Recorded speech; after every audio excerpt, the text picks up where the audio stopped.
क्या करूँ सर, मेरे पास पैसे नहीं हैं और यहाँ पर इस इंडस्ट्री में कोई किसी का दोस्त नहीं होता है। इस स्थिति से मुझे खुद ही निकलना होगा, इस सिचुएशन से मुझे खुद ही निकलना होगा। ये बयान आपकी और मेरी दुनिया से नहीं आया है, ये बयान उस इंडस्ट्री से आया है जिसे भारत में बॉलीवुड कहते हैं। और कहते हैं कि बॉलीवुड में जब किसी की एक बार एंट्री हो जाए एज एन एक्टर के रूप में, एज एन कलाकार के रूप में, तो उस पर लाखों करोड़ों की बरसात होने लगती है।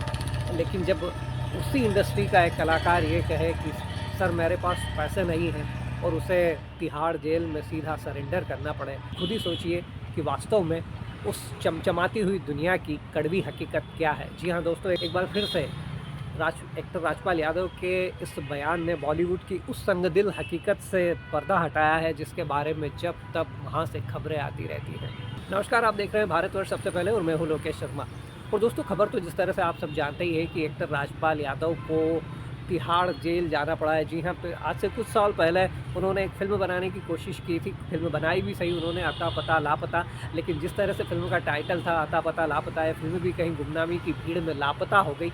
लेकिन इसके लापता होने के साथ साथ ही इस फ़िल्म का कुछ इस तरह का वो रहा कि राजपाल यादव भी लापता होने की कगार पर आ गए। फिलहाल उन्हें तिहाड़ जेल में सरेंडर करना पड़ा है एक चेक बाउंस मामले में। एग्जैक्टली उन्होंने इस फिल्म को बनाने के लिए एक फाइनेंसर से करीब 5 करोड़ रुपया लिया था, जिसे वो चुका नहीं पाए।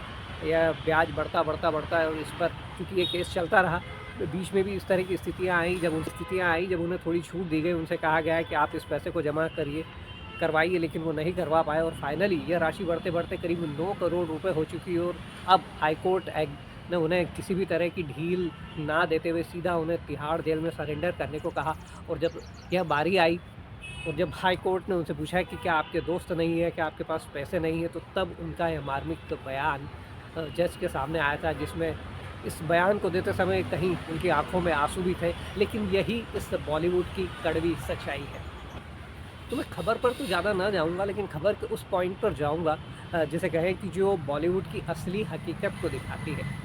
उत्तर प्रदेश का एक छोटा सा कस्बा भी क्या कहे, गांव कहे, जहां से एक शख्स जिसे कहे कि उसे फिल्मों में काम करने का शौक़ होता है, तो वो कोशिश करना स्टार्ट करता है, नाटकों में भाग लेता है, भोपाल पहुंचता है, एनएसडी पास, उसके बाद फिर उसकी यात्रा एनएसडी पे पहुंचती है, एनएसडी पास आउट करता है और एनएसडी पास आउट होने के बाद वो मुंबई पहुंच जाता है, वहाँ स्ट्रगल करता है, फाइनली उसे फिल्मों में काम मिलना शुरू होता है।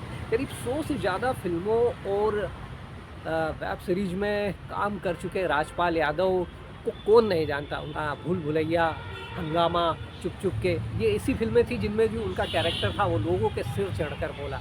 और कहते हैं ना कि जब एक बार आप सफलता का स्वाद चख लेते हैं, आप सफलता के घोड़े पर सवार होते, तो आपको ऐसा लगता है कि अब मैं जो भी करूँगा उसमें मुझे सफलता मिलेगी ही।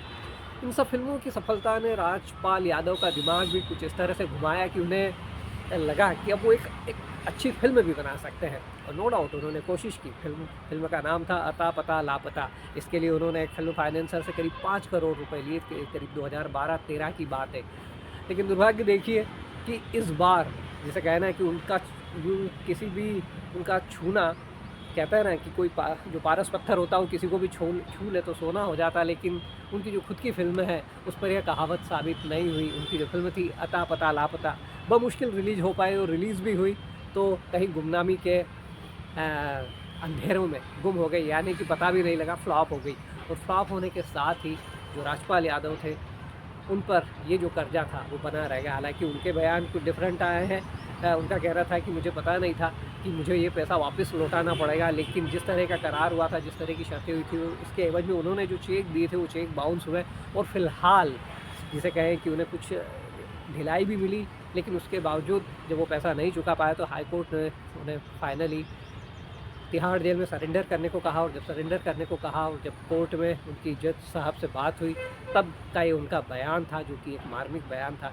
आइए अब इस बयान के पीछे की बॉलीवुड की उस संगदिल हकीकत को समझने का प्रयास करते हैं। तो बॉलीवुड से ये जो राजपाल यादव का ये जो बयान आया है, ये कोई पहला बयान नहीं। यदि आप बॉलीवुड की पूरी हिस्ट्री उठाकर देखेंगे तो बॉलीवुड के शुरुआती दशक से लेकर अब तक, जब तक चाहे फिर वो ए.के. हंगल हो, चाहे फिर संतोष आनंद हो, जिन्होंने कि क्रांति जैसी फिल्म के गीत लिखे हैं।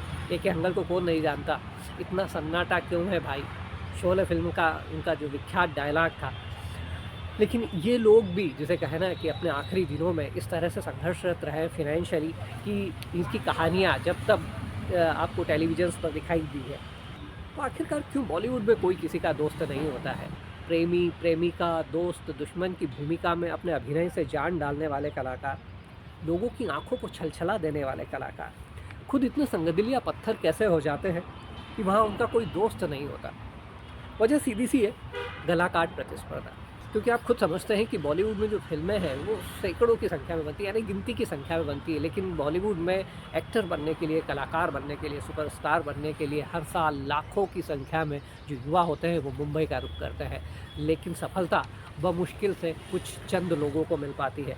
और वैसे भी वहाँ जिसे कहें कि नेपोटिज़्म भी अपने आप में फ़ेमस है कि जो आप समझते ही नेपोटिज़्म को कि जो बॉलीवुड में जो ऑलरेडी जो कलाकार हैं, जो प्रोड्यूसर्स हैं, जो डायरेक्टर्स हैं, उनके बच्चों को ही जनरली ज़्यादा मौका मिलता है, एक जो न्यू कमर होता है उसे मौका नहीं मिलता।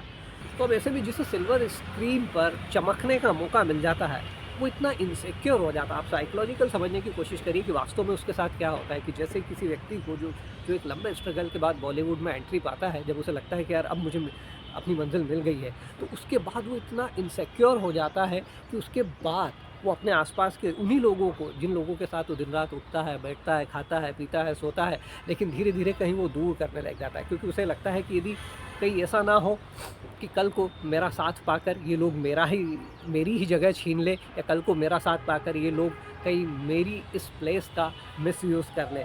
और इसी के चलते जो बॉलीवुड में जो सक्सेस पा जाते हैं, उनकी जो दोस्ती है वो धीरे-धीरे की चली जाती है। जैसे कहें कि उनका कोई दोस्त नहीं रह जाता है। सोचने की बात है कि एक सेट पर सैकड़ों की संख्या में लोग होते हैं उस समय, स्पॉट बॉय से लेकर तो director, assistant director, cameraman, cinematographer, ढेर सारे लोग, लेकिन उसके बावजूद जो कलाकार होते हैं, साथ ही उनके साथी कलाकार, लेकिन किसी की दोस्ती नहीं हो पाती है। और जो वजह होती है वो सिर्फ़ एक इनसिक्योरिटी। और यही कड़वी सच्चाई एक बार फिर एक्टर राजपाल यादव के बयान में सामने आई है।